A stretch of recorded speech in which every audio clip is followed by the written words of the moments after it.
Hello, hello. I want to welcome you to Beauty Superstars Talk. It's your backstage pass to experts in beauty. And my name is Miki Wright, and I'm your host. I'm a salon pricing strategist with beautysuperstars.com. So I help struggling hairstylists to turn into superstars who confidently raise their prices and charge what they're worth. And I want to thank you so much for joining us. Even in this digital age, you have undoubtedly seen a fabulous cover of a magazine. But have you ever thought about the people who are making those decisions as to what goes on the cover, what gets featured inside, and really what and who doesn't get featured? And so today we are going to meet one of the first editors of one of the first magazines to feature Black hairstyles on newsstands nationwide. So I am super excited.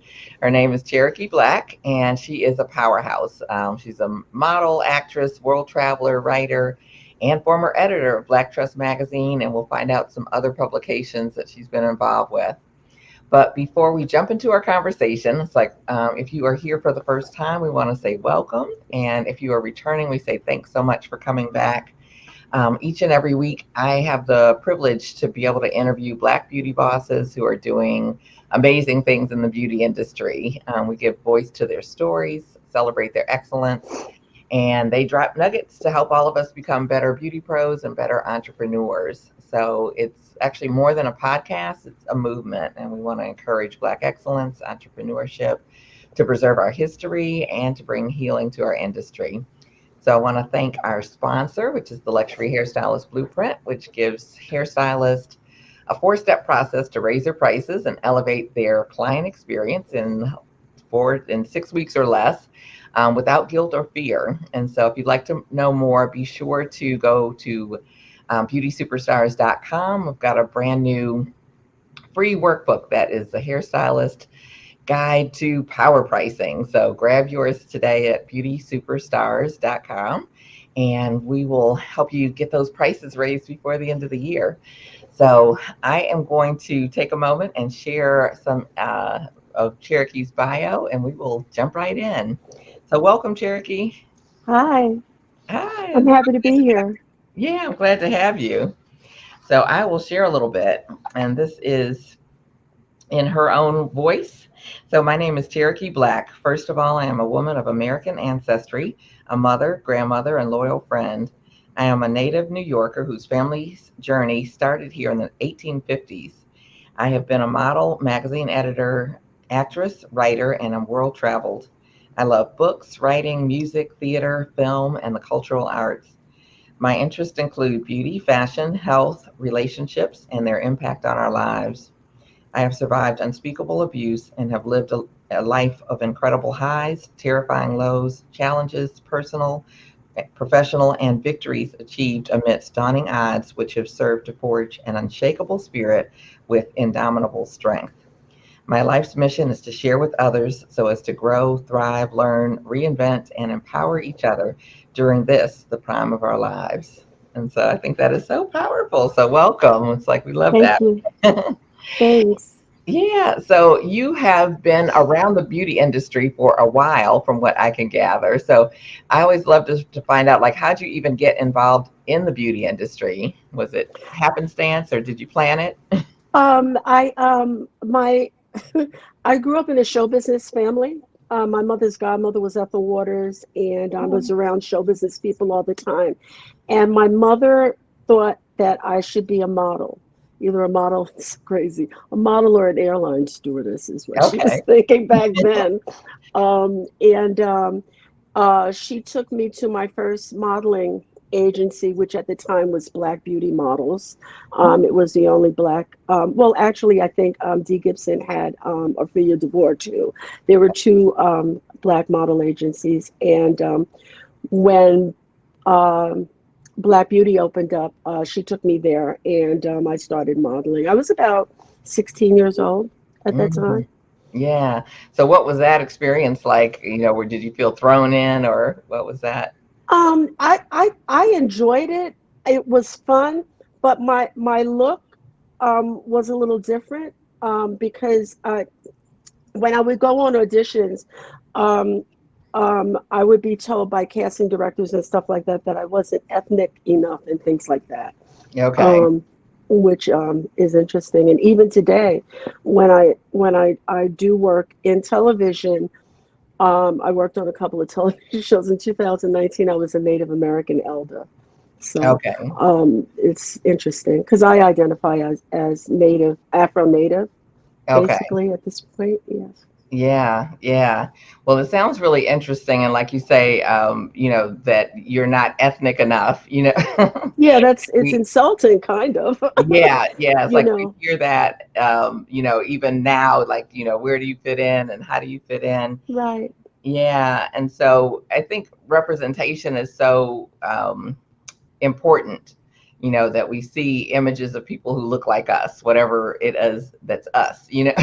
Yes, yes. So, and I think, for me, definitely growing up, modeling was something that I was really interested in. I got to go to school I guess I was about 13 or so, but I was always into magazines, probably from the time I was like 6 or 7, and had them like stacked up as high as my bed, like all the way around. And so seeing people like Beverly Johnson and Iman and, Peggy Dillard, some of the earlier Yeah. models. They're my age. Yeah, yeah. I mean, Yeah. particularly Beverly Johnson, because she was Yes. on the cover of things like Glamour and And then Vogue Vogue. and Yeah, that it was really empowering, and I thought, interesting that not only was it great for me as a young Black girl, but for others to see us as beautiful. And so I love that you've worked in the magazine industry, and just would love to get your perspective on, kind of the evolution of how we're represented, with it's interesting because I always had a problem with the fact that people that were not of our culture would have the ability to identify us and put us in boxes. I Mhm, never liked that because, for instance, we're like 30 something shades, for one mhm, thing. Our bone structures and features are different depending on where we're culturally originated from and things like that. mhm, And but they put us in boxes, and it's so everybody's not represented. um, mhm, I know that when I was modeling, there was Beverly Johnson, there was Iman, there was me, there was Ava Chin. There were a lot of Black models, but did we all get covers or get editorial coverage or get to do the commercials? No, they picked one or two, mhm. and that was Beverly and Iman, basically. Um, Today, it's interesting because a lot of the models and actors and actresses are from Great Britain, and they're of African ancestry, straight from Africa, as Mhm. opposed to being American. Okay. So once again, our work is cut into Right, right. by other groups. But I guess that's the way things go, and that is the evolution today. Yeah. You know. Yeah, and just to even kind of backtrack with your modeling career, because I know that you got into hair modeling. I don't know how, so I'd love to know that. But you Oh, okay. were someone that, was the model for someone doing hair. And so tell us Right, right. how you Well, got started. what happened was my hair ended up getting me a lot of work, not here, Mm, but in Europe. okay. And that started because I went on an interview for Soul Scissors Hair Salon. Hmm. They were involved with Ann Charles, who became the editorial director of Black Tress and Black Haircare. Um, she was taking groups of hairdressers to Europe to compete in competitions, hair competitions. Okay. And she decided to take an American team there. I think James Harris was on the first team, Hmm. and they won the gold medal. And every year that she went after that, America won the gold medal Wow. because we not only did hair, but we had a whole routine choreographed and costume changes and stuff. It was quite fun. Hmm. It was fun. Yeah. And I remember when I first met Anne, we hit it off really well. And she said, "Can you get a passport in 3 days?" And I was like 22. A passport in three, I don't know where we going. And she said Italy, and I was able to get the passport. So that Okay. was the beginning of running around with Aunt Charles globetrotting. Okay. And Okay. and that continued through the 1980s and 90s, pretty much. Uh, yes, and then she went on to work for the United Nations. Oh, wow. But Okay. she was the editorial director of 12 magazines, and there was only one black hair care magazine called Black Tress, and it was owned by another company, but Stanley Harris at Harris Publications acquired it, Hmm. and then she started Black Hair Care. And so Okay. there were two. And the magazine, the Black Hair Care magazines today actually use the same exact format that was Hmm. created by us at Harris Publications. Wow. Wow. Yeah. And tell us like the years, if you can, like when did those come out? I started traveling with her around 1976, 77, 78. Hmm. And we went to, we competed in Paris, Italy, Switzerland. We took a show on our own to Senegal, West Wow. Africa, Uh-huh. um, just to do a cultural exchange to learn more about braiding, hair braiding, before it became popular over here, the Nice. African braids. And we did a show for them. And yeah, so and it was every year. And we went to Egypt.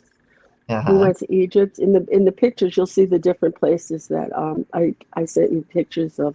Yeah. Yes. Yeah, I can't wait to share it's those. I'm so yeah, it was grateful. fun. Yeah, Yeah, so grateful that you shared them with us. It's like she sent us pictures of her modeling from in different countries and from different hair competitions, and also some of the covers of Black Tress and Black Hair Care magazines. So we're gonna put those so that you guys can take a look because it's so just wonderful to have that history and see how everything's evolved and where we go from there. And one of the things I think that's important to mention is that you guys from the American teams that were competing in these international competitions were the only African American team or African descent team. Is that accurate? yeah. Yeah, I okay. think that's what made it more exciting for everybody. Uh-huh. Yeah.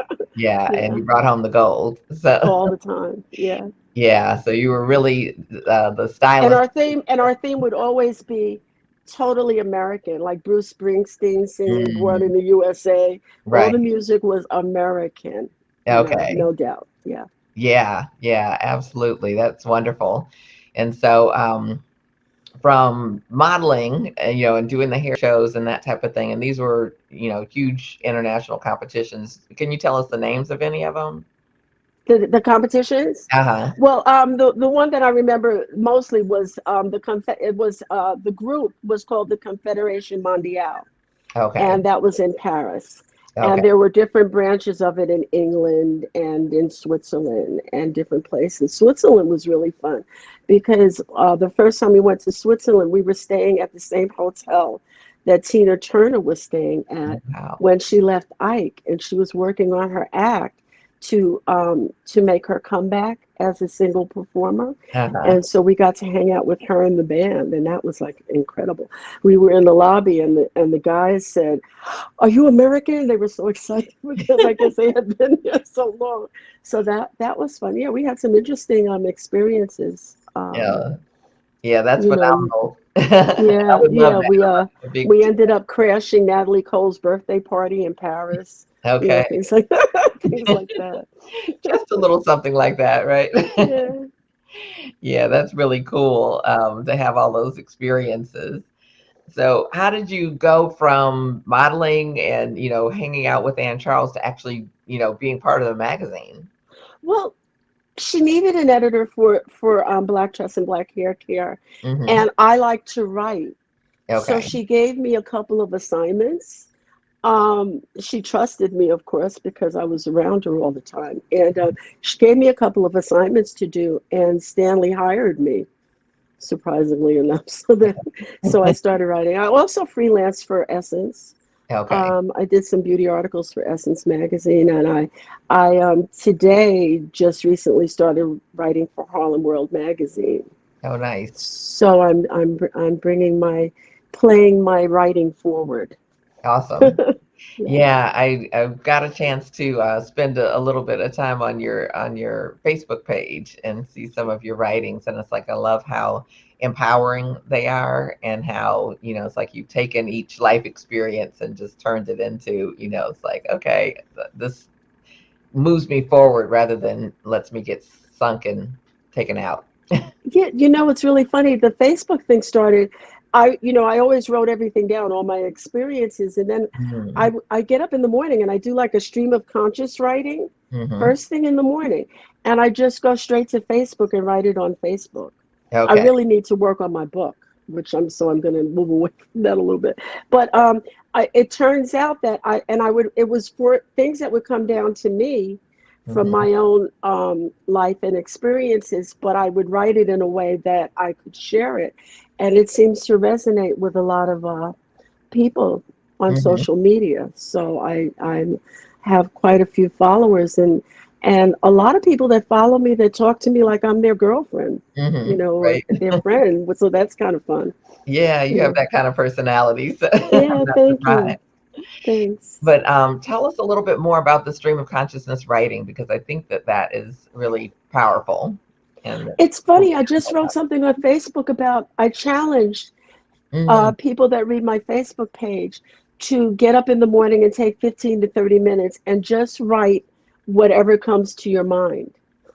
Just write whatever comes to your mind, whatever it is. It doesn't even have to make sense, Right. and see what we come up with.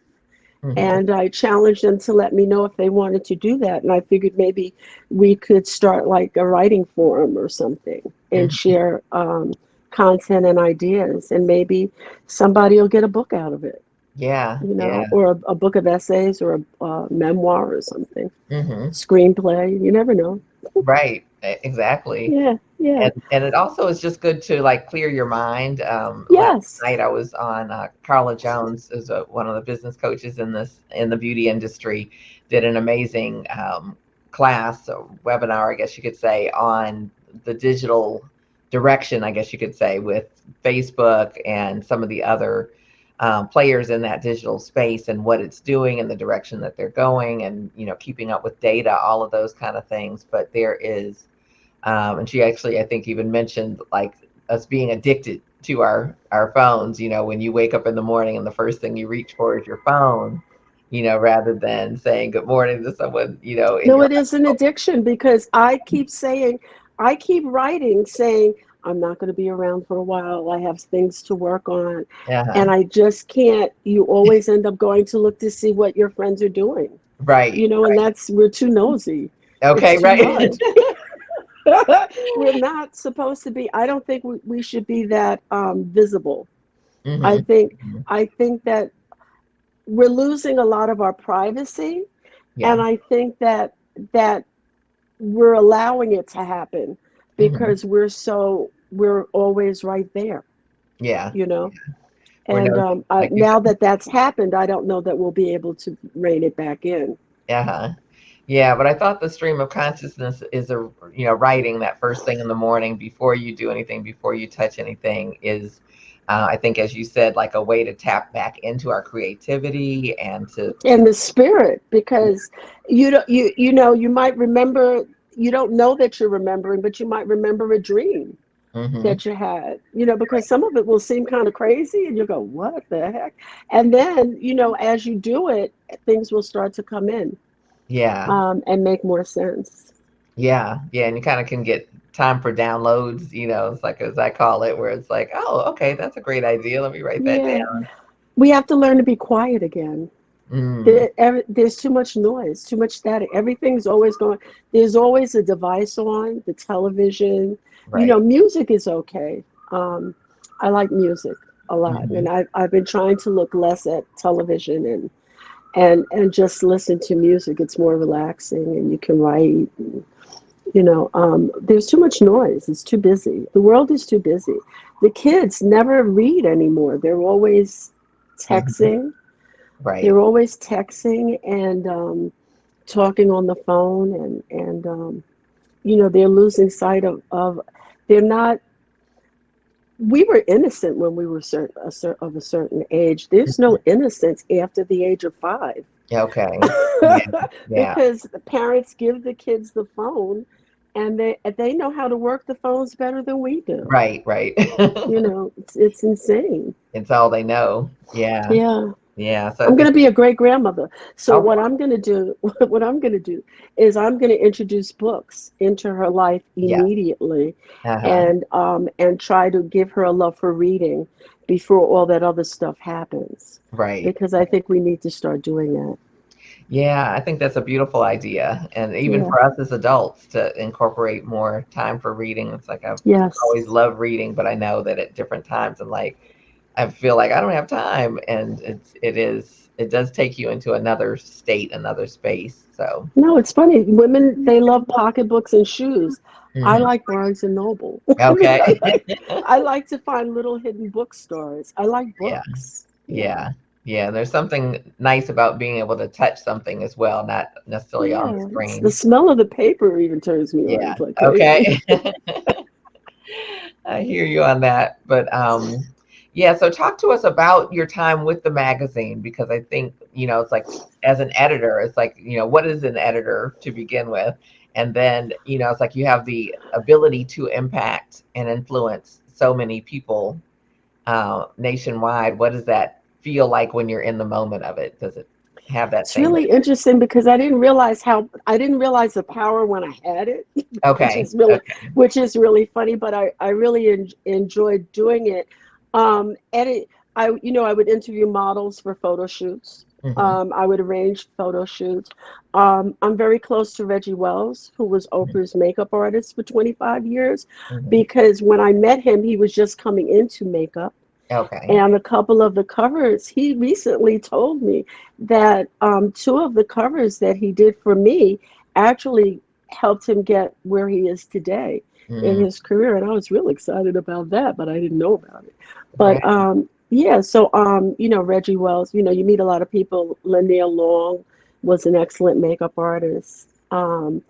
Bruce Buck, the photographers. You work with photographers. You work with all the creative.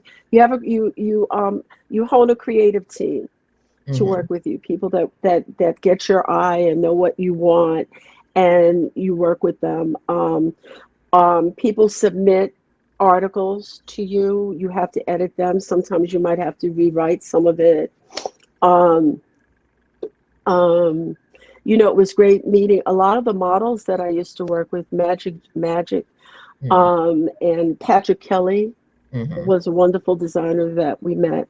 He was from the South. He wore overalls all the time. That was his signature. He was a great designer. We miss him. Um, we a lot of the talent that is phenomenal today Hmm. came through Black Tress and Black Haircare in their beginning. It was where they started out. So that's quite rewarding, actually, to look back at that, and that's what made me put all those covers up on and write about that particular era, because a lot of people had forgotten about that, and Yeah. I almost forgot that I did that. So I said, "Oh wow, look at this! This is something to write about." So I wrote about it. Yeah, and Yeah. it was great because a lot of people that I worked with back then reached back, Mm. and that was quite nice. Yeah. That was Yeah. quite nice. I think I It was a fight sometimes working as the editor for the Black magazines. Oops, for the Black magazines, because I knew that was going to happen. For the Black magazines, because Stanley Harris was Jewish, which shouldn't make a difference, but he hadn't had a lot of exposure with the people of color. Mhm. And so I would give him a beautiful cover that we shot of like Karen Jacobs, who was very, very light skinned with green eyes. Mhm. She had a beautiful Smirnoff ad where she was coming up out of the water. I remember it was beautiful. He said that he said she looked like a white woman, and absolutely not. And I was trying to explain to him that we look like everything, and we would have major fights Mm. about what my cover should be because Mm, it's my magazine. Anne gave me full reign, and she would fight for me. But he was very difficult with regards to that. Um, I think that back in those days, I think that the idea of having black magazines to for the black consumer was a financial thing for them. hmm. They're always looking to make money and they want to get it from everybody. So Hmm. that's why they did it. But we also had a need to have that kind of we needed some place to go to get hairstyles Right. and to see how we should be wearing our makeup and beauty tips and diet advice. We needed that. We needed that as a culture ourselves. To go to European magazines, it everybody's beautiful, but it wasn't that relatable culturally for us. We Mhm. needed something of our own, Yeah. and Yeah. I was happy to be able to contribute to that. Yeah, that's one of the reasons why I was so excited to interview you because I think there is a tendency for us to forget, like you say, you've even forgotten some of the stuff and the impact that it had. But Yes, it's such a stepping stone, like you say, a lot of the names that we know today, plus their kids, you could say, the people who yeah, trained under them, all came because of these beginnings, yes, and I know I've known Derek Rutledge for a long time, who's Oprah's current makeup artist, yes, and it's like you working with Reggie Wells, putting him on the cover of the of Black Tress magazine gets him this yeah. notoriety or this job or what have you, and then It's he's able about to. we should empower each other. Mhm. We should do more of that even today. Right. You know, um, you know, give a helping hand, pull somebody up. Hmm. Yeah, Yeah, absolutely, absolutely. yeah. Yeah, and so thank you for sharing with us like what that kind of editorial piece was like because it's like you've got your fights, with what you want Oh, to see. oh Uh, yeah. We were always at war. That was okay.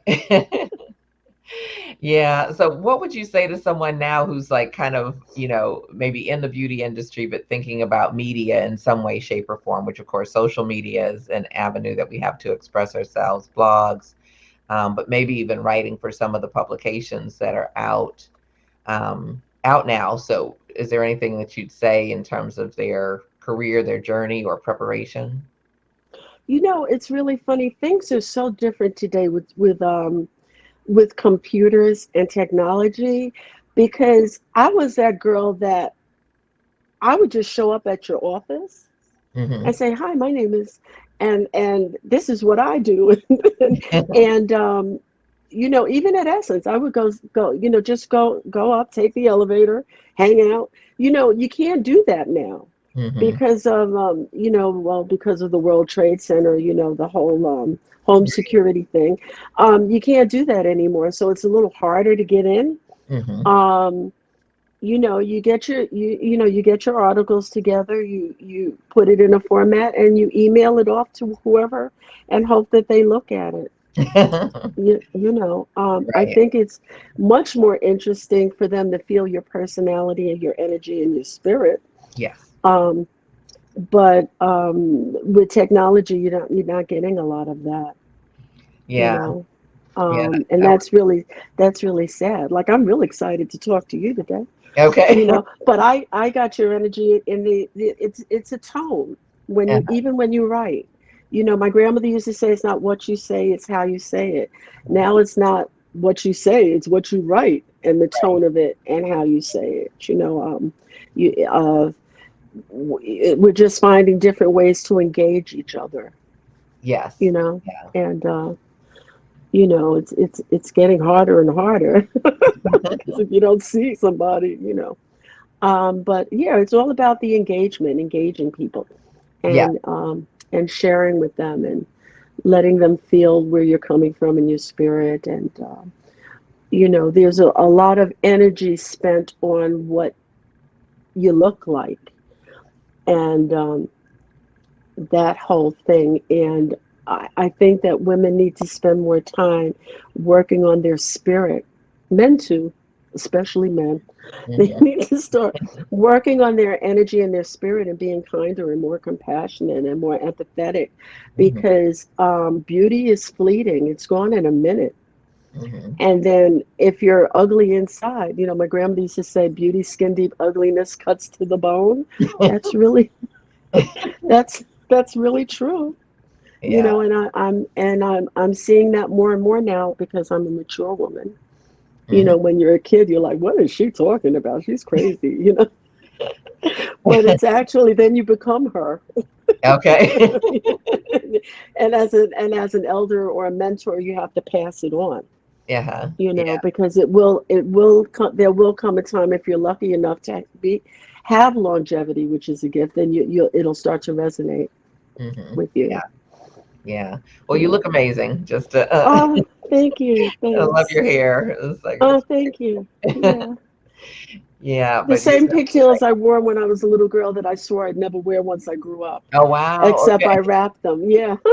Except that I just wrapped them in suede. That's all. Yeah, That's but it's the all, right? same two braids. Yeah. But that's really cool. It's a beautiful look. So Yeah, thank you. Thanks. yeah, but I think everything that you're saying is so true, in terms of, beauty being really in the eyes of the beholder, fleeting, and all those kind of things, that it is about our spirit and about what we can bring to the world, in terms of sharing our purpose and sharing our passion, and that making a big difference. And you were talking about um, the journey, like into say getting published and that type of thing now. And I was actually on maybe a couple of sites, and they no longer have like a masthead where you can see who's the editor of this, that, or the other. Wow. They don't even list those things. So you have to kind of like find who they are on social media. They have like a list of people who may You have. used to be able to meet them at parties. Right, right.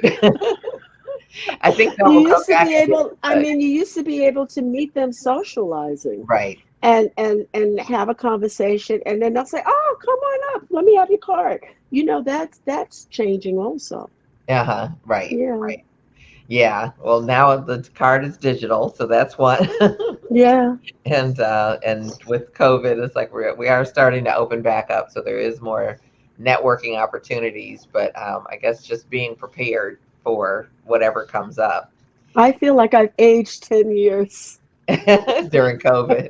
Really. Oh, yeah. And the whole idea of not seeing somebody's face, Hmm. half of your face covered up, and Right. and Right. it's not healthy. I Mhm. mean, well, COVID's not healthy, but Right. it's not. But to live in solitude and alienation and not be Yeah. able to socialize, and that took a toll on everybody. Right. Especially the children, Yeah. because children, they're at ages that's where they learn to be social, Yeah. and they're not allowed to do that. That's going to reflect not well on society moving forward. Yeah. There are a lot of things that we're going to have to reckon with in the future, Yeah. um, because of decisions that were made. Hmm. You know.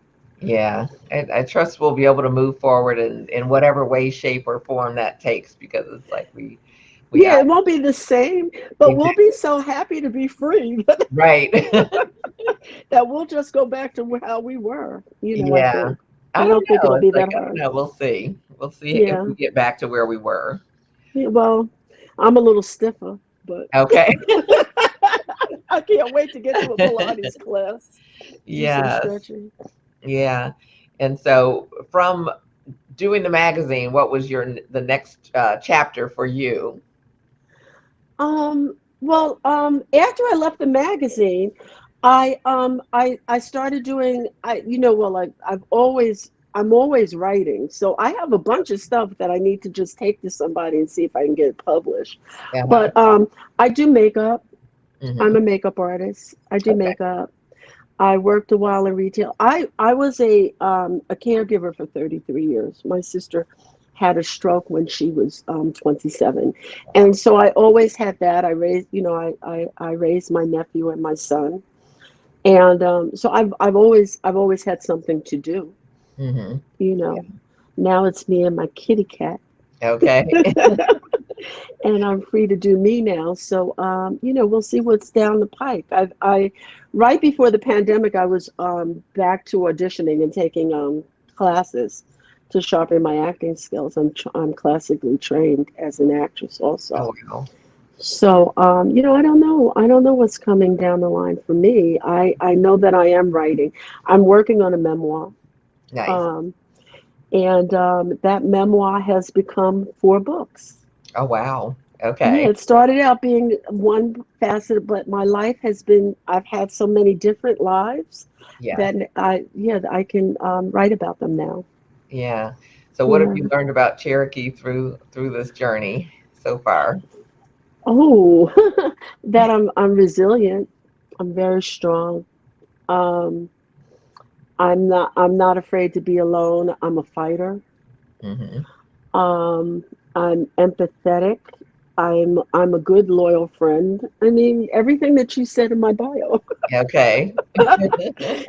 is me, and I'm learning more about myself every day. Hmm. We're not just one-sided. Right. We're all very complicated creatures, and Hmm. depending on our life experiences, that's how we hone who we're going to be, and hopefully the lessons that because this journey is full of lessons, and hopefully we've learned lessons to make us better, um, better citizens, Hmm. better friends, um, mentors, a better mentor. I Right. think that it's important that as we get older, to talk, even though the kids aren't going to listen to us because they know everything, Right. we should still tell them anyway, because I still hear my grandmother in my head, Hmm. Hmm. and she was right. And Okay. I could have avoided a lot of stuff if I had paid attention, but that's not what we do when we're young. Right. It's all about experimenting and being crazy. Yeah. So, Yeah. So I definitely hear you talk about your grandmother and the lessons that she shared with you. Right now, I guess in the industry, I see like a void, I guess, or a lack of confidence in terms of like setting boundaries and living on purpose, charging what they're worth, in terms of, the hairstylist and all that I work with. What would you say to someone who's not sure about their confidence right now as far as getting it, or how did you get, do you seem very confident in what you're doing and who you are? it's interesting because there are things that I haven't shared with everybody about my life, but my confidence wasn't necessarily confidence. It Hmm. was insecurity that I that I just kind of like pushed myself through it Hmm. and surprised myself that I was what I thought I could be. You just have to do it. You can't say, "Oh, well, I'll try it tomorrow."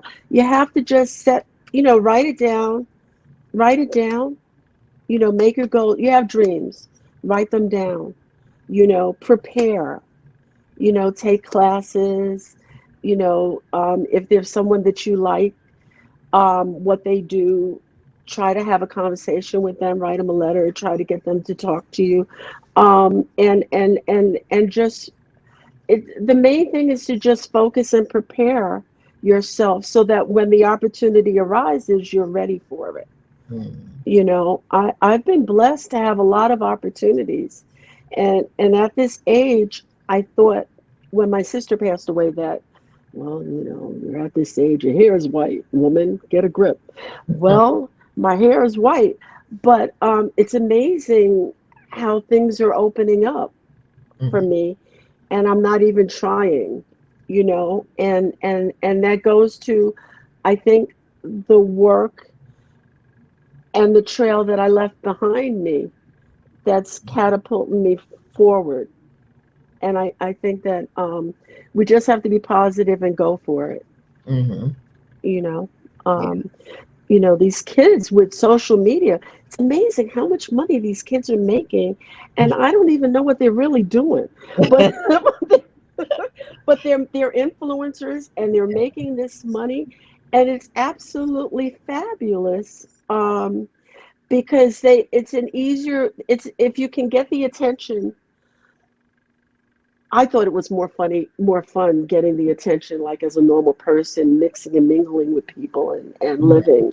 But with technology, they're just doing it a different way. You Yeah. know, Yeah. I just hope that they don't lose their manners and their social skills. Mm.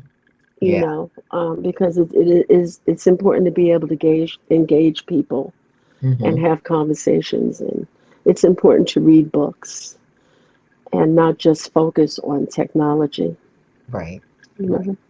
Yeah, yeah. Well, there definitely are a lot of opportunities in terms of, the tech and, like you say, influencers and people in the beauty arena who are doing amazing things online, just virtually. I was just able to interview a young lady who has a bridal agency and bridal business, and it's done like 90% online. And it's like, this is Really amazing. wonderful. Yeah, exactly. And just putting those systems in place. And so, tell us, just a little bit more, I guess, if you could dive into like some of the shows and some of the, just kind of behind the scenes, backstage, what was that like, when you were coming through and going through, the magazine, through traveling with the shows. Oh well, that was insane. That that was. I used to look at Anne and say, "How do you do this?"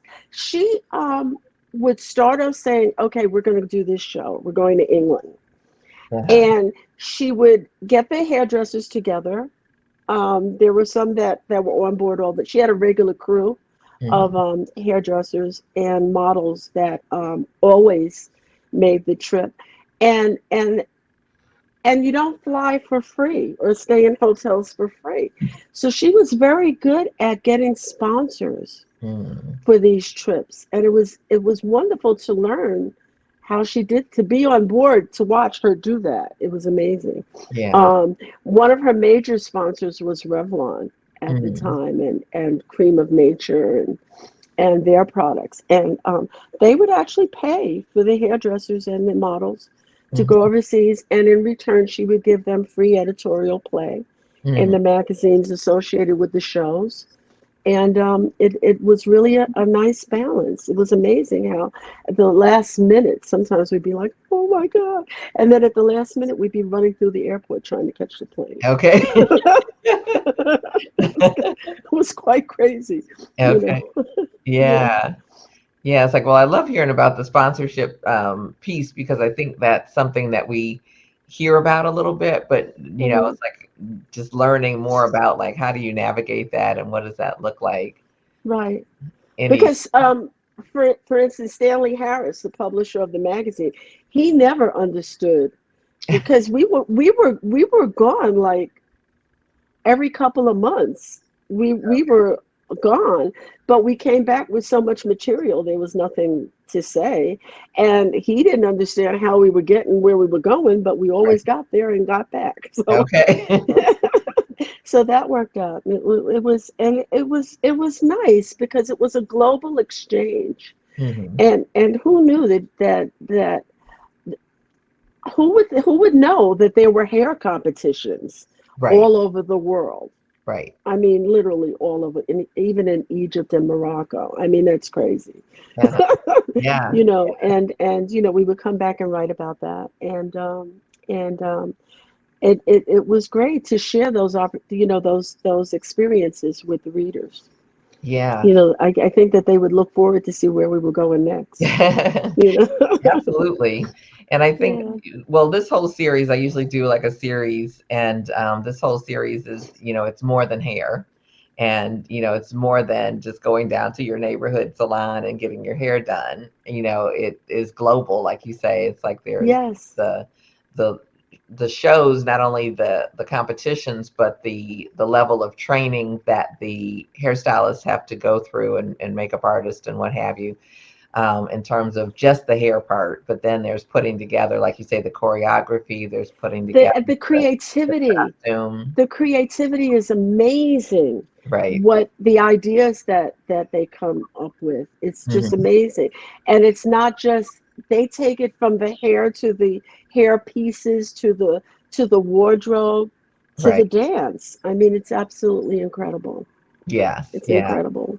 Yeah. And model selection, all of those things matter. Yes. Yeah. Yeah. Yeah. So yeah, it's wonderful just to hear and see that it is such a global experience and that that Yes. level of excellence can be played, on so many levels, like you say, the wardrobe or costumes or however you put that together, and it all has to fit under a theme, of Yes. the whole show and of Right. the models for the team. And so that just it takes a lot of coordination for folks that don't know. And it's really funny because Ann Charles is, she was this little blonde woman, Mhm. Lithuanian American, and her interest in black in blackness and black hair and black makeup was amazing. We used to call her Mama. It's Okay. like she had nicknames and everything. She was just so into it. It was really amazing. You Yeah, know. it's beautiful and beautiful to hear, because it's like Yeah. there She are. started out, well, she started out oddly anyway. She started out being the editor of a barber magazine. Oh, okay. And that was unusual for a woman to be Mhm. the editor of a barber magazine. And then Right. she ended up really wanting to expose black hair care trends to black women, Okay. black consumers. That's amazing. So That is was a that great. kind of how the magazine was born? Yeah, well, black hair care, yes. Yeah, Okay. because like I said, she had like Hairdo and Beauty and all of those magazines. She had 12 magazines and they were Okay. all for white consumers. And Hmm. there was nothing for black women. And we buy those magazines because we didn't have access to anything else. Right. And it was just it was the right time to give us our own. Hmm. And About she what took year was she that? took on the task. That was about 1976, 77. Okay. Okay. Yeah, Yeah, and yeah. you said Black Tress was out before that, before Black Yes. Hair. Uh-huh. Okay. Okay. Yeah, it wasn't an old magazine. It hadn't been out that long. Hmm. And then Okay. it was acquired by Harris Publications. Okay. Yeah, it's really cool to see, kind of that evolution because I think it's so important for us to have, like our own. And so it's Yes. good that people had the vision and had the resources to be able to bring that to market and then to be able to fill the team with people like you to be able to make it authentic. Yeah, So thanks. Thank you. yeah, we appreciate all that you've done for the beauty industry because it's such a key part. It's like us finding out way before the internet, finding out what's the latest trends, and there's little hairstyle directions and those types of things. It's like I probably Yeah, have. running around to like button stores to buy buttons for things. And I Yeah, mean, all the little intricate pieces to put the big show together right. was amazing. Like, in the garment district buying fabrics and Yes. getting somebody to sew the ideas. And Yes. yeah, it was quite chaotic, but it always worked out. Yeah, yeah, but it's fun because it is an elevated level of the creative process. And Yes. yeah, I just spoke with a lady who she was a former client of mine. I would do her hair, but she also had a seamstress business, designer business, or what have you, and she still did it. She taught it as well as did it, and so I had her make one of my outfits, costumes, I guess you could say, for my model for show I was doing in Atlanta, and that Oh, particular model in that it was like a silver leather look kind of thing that we made, almost like a shield, I guess you could say. And oh, she wow. had like the torch and the whole. Oh, kind of Wonder Womanish. Yeah, and I made the headpiece, but it was all in white. It was white and silver. Oh, beautiful. And she ended up making the cover for the Bronner Brothers show guide for the next year. Oh, And wow. so she I have to start going you have to let me know when those shows are going to take place again. I have to start attending. I yeah, would really like that. yeah, well, definitely. Yeah. It's like, well, I'm the global education director for the Black Beauty Expo, and so it will be in Oh, Atlanta are you? Okay. February 6th, and we'll have some Oh, okay. fabulous education there. So that's a great opportunity to check it out in person. Great. And we just went to Richmond not too long ago. We'll be back there sometime in the spring as well. So Oh, good. stay Okay. tuned. And with Bronner, I haven't heard of what their dates are, but I heard rumor they may be in Miami next year. So Oh, we shall wait wonderful. and Okay. see. Yeah, but Okay. I will keep you posted. Yeah, so I really just want to say thank you so much for taking time out of your day to, share with us and kind of take us a little bit down memory lane, but also, feeding our spirit today. Because Oh, thank you so much for having me. I yeah, really appreciate that. yeah. So are there any words of wisdom or something you'd like to leave us with? Um, Basically, just it's important to have a dream. You Mm, know, start with a dream, write it down, create some goals, and then execute them. You mm, know, take your time, focus, get your training, get your skills up, and just do what you want to do. Get it out there. You know, there's somebody looking for everybody. You know, it's mhm. just about timing. You Yeah, have to be ready and prepared when it comes. That's yes. all. Yeah. That Yeah. I love that. So thank you. Thank Thank you you. so much, Cherokee, for being here. It's like I appreciate it. And we are just super excited about all the work that you have done and contributed to the Mhm. beauty industry. And we are going to be able to share with you guys some of those images from the travels, from the competitions, and from the magazine. So stay tuned. So I want to thank everyone for being here. Again, if you haven't subscribed to our YouTube channel, to definitely do that. Tell us your takeaways, anything that you got out of today. It's like you can just drop it in the comments. And if you have missed any of our Beauty Superstars Talk podcast episodes, you can definitely catch them. It's like there are more than 70 of these amazing interviews with amazing Black beauty bosses, and they're all available on YouTube / Miki Wright. And Miki just has one K. Everyone likes to give me more letters, but it's just MikiWright. And you can check them out there and go to beautysuperstars.com and we'll keep you informed of what's coming up. So if you'd like to partner with us to further our mission with Beauty Superstars Talk, you can visit beautysuperstars.com and look for the red button. And if you are looking to raise those prices, it's like I want to help you. It's like I've got a brand new workbook that is the power pricing workbook, and it's for hairstylists. And you can get your copy for free at beautysuperstars.com. And you can go right there and download it immediately, and it gives you the three keys to, or the three first steps to being able to raise your prices. So, and make it seamless and so you're not in fear and not in guilt. So, go ahead and take advantage of that. And I will look forward to seeing you guys next week. With another powerful episode of Beauty Superstars Talks. I want to say I'm Miki Wright. I want to encourage you to keep reaching for the stars and say thank you again, Cherokee, and we'll look Thank forward you. to seeing all of you guys next time. Bye bye. Bye.